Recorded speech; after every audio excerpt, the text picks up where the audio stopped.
in supporting the development of engaged, successful, responsible, resilient learners, students will be well prepared to be ethical, empathetic, and contributing citizens. If you could please stand for the Pledge of Allegiance. The flag is to the back. I pledge allegiance to the flag of the United States of America and to the republic for which it stands, one nation, under God, indivisible, with liberty and justice for all.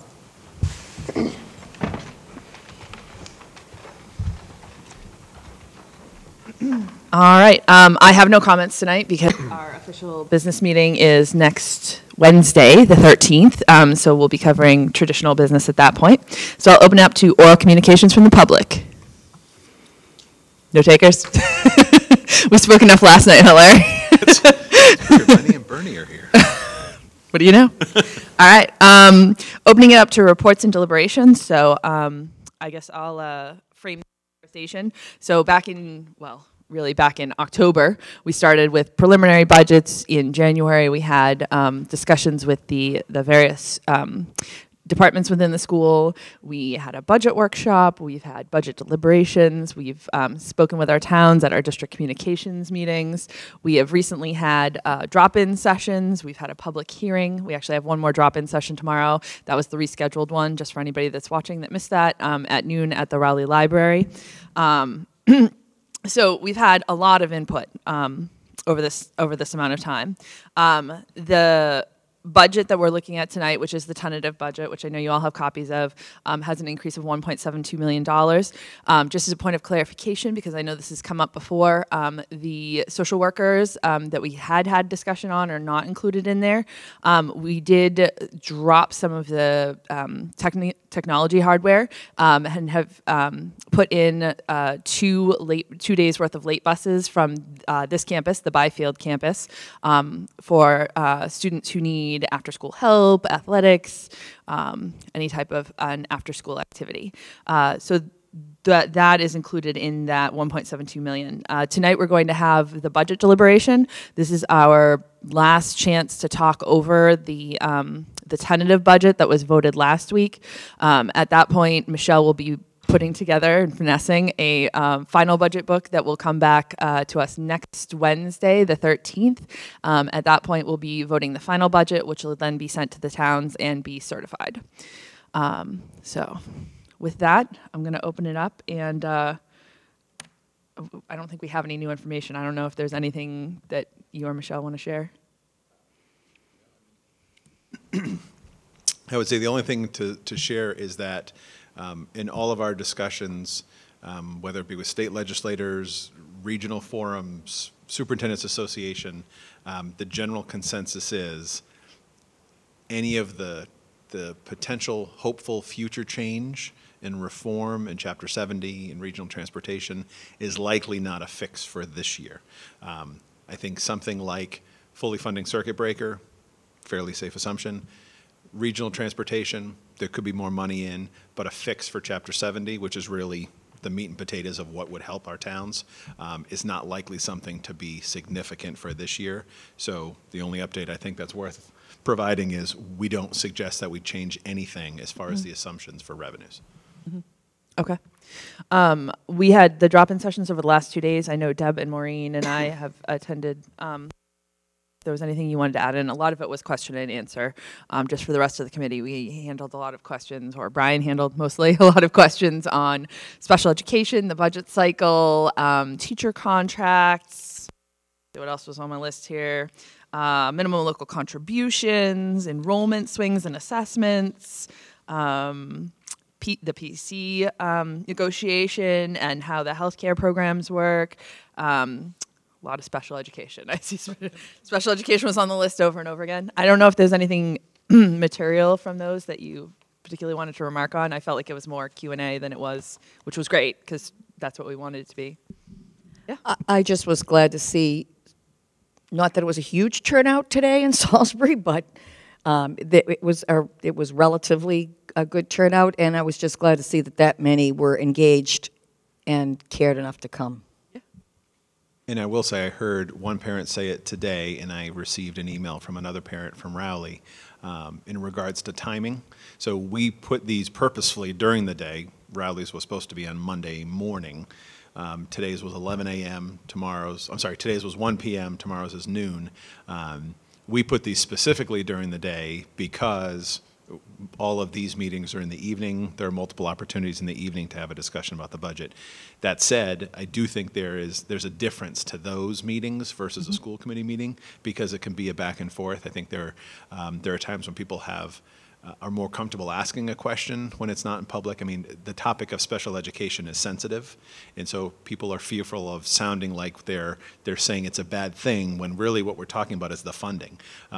So I do think it would be worthwhile, even if it would obviously be after the final budget is approved, to schedule one of those again in a town and do it in an evening. Again, it's a drop-in, it's an informal. We can talk about the finalized budget and answer questions because I do think the format is helpful. Mm-hmm. Yeah, I would agree with that. And I think there are a lot of people who, just in my perception, were hesitant at the beginning of the meeting. And once there was an icebreaker, they felt comfortable, yes, jumping in and sometimes putting multiple questions in a row out there. But it took a minute to kind of feel like it was a comfortable spot. Like you could ask a question that a lot of people in the room may have known the answer to already, but, it was okay to cover that material and go back and make sure it was clarified and understood and whatnot. And I think I believe it was stated today, the importance of reiterating our process in layman's terms, assuming people don't understand it, because people don't. People are living their lives, their parents, their children, their family members, their working jobs. The schools are assumed to just work. The towns are assumed to just work. So I think we need to continue to remember and be reminded of that it's important that we just kind of reiterate, talk about how can we say it differently, and I think these forums are a good opportunity to do that. Mm-hmm. Absolutely. All right, that said, I am opening it up to any comments following the approval of the tentative budget as we head into the final budget. Does anybody have comments that they would like to make? No? It's going to be a very short meeting, isn't it? All right. So seeing no, go ahead. Yeah. I just want to make a quick comment and just to say thank you, I guess, because we discussed a lot about the after-school buses and that you guys were creative and went back and found a way to at least get 2 days a week, because when we listened to the principals, that was what we heard, that we can't do these things for our students because we don't have the after-school buses. So I just want to say thank you for going back to the drawing board. Yeah. And on top of that, I know in Maureen's process of going through setting up the Jeff Perotti presentation for April 2nd, we actually heard from the principals that the lack of late buses was causing some students to not get the social supports that they need as well, which I think is something that's important too. It's not all about the academics, because if the students don't come in ready and able to function and feeling supported, obviously they're not doing a lot of learning here. So just to make sure that it doesn't appear that was technology money that we put in so that we could float it, there is a lively debate, obviously, with our technology folks who believe strongly that money's needed, and they're not wrong. Again, it's about prioritizing of what that funding was going to accomplish. So it's not an easy shift, but again, when we're talking overall priorities, it was an important one. Okay, so barring further discussion, I would say if Michelle can continue to work through that budget. I know there were just a few things that needed to be kind of adjusted. I think you're still working on finalizing numbers and that type of thing. Yeah, I mean, I expect that you'll see a couple little tweaks downward next week, nothing substantial. Just to Dina's question a while back, we have gotten rid of payphone, so we've saved $1,000 a year. Not great. Everybody does count. But yeah, we have found that it has not been used, so there's no reason to keep it whatsoever, especially in this day and age with all the cell phones.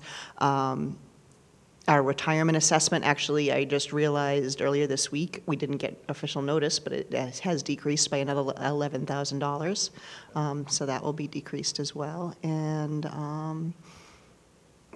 there's nothing else on the top of my mind that I'm aware of that has decreased, but small little tweaks here and there. Okay.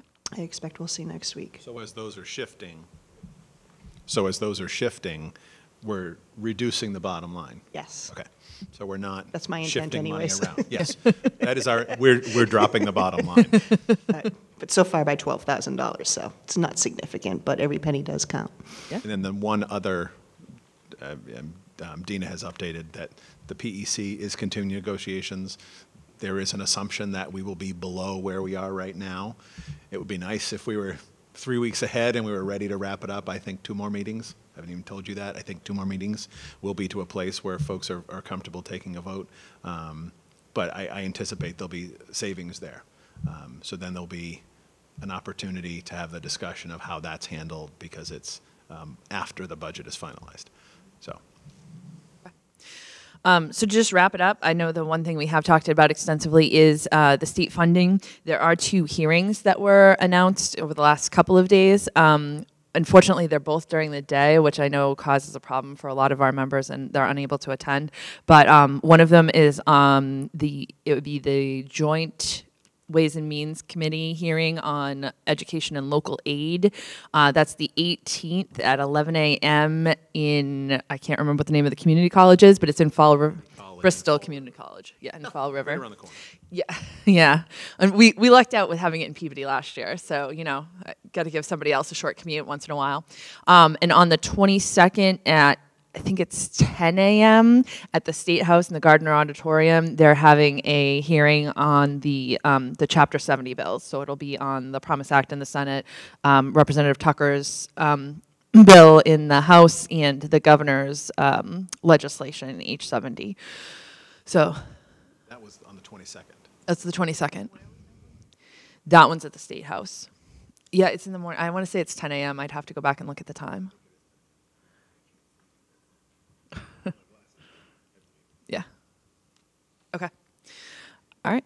And just so that I'll include it in my superintendent's report, but I had been nominated by Senator Tarr to sit on that state commission. It's a big, long name, to review the efficiencies in school transportation.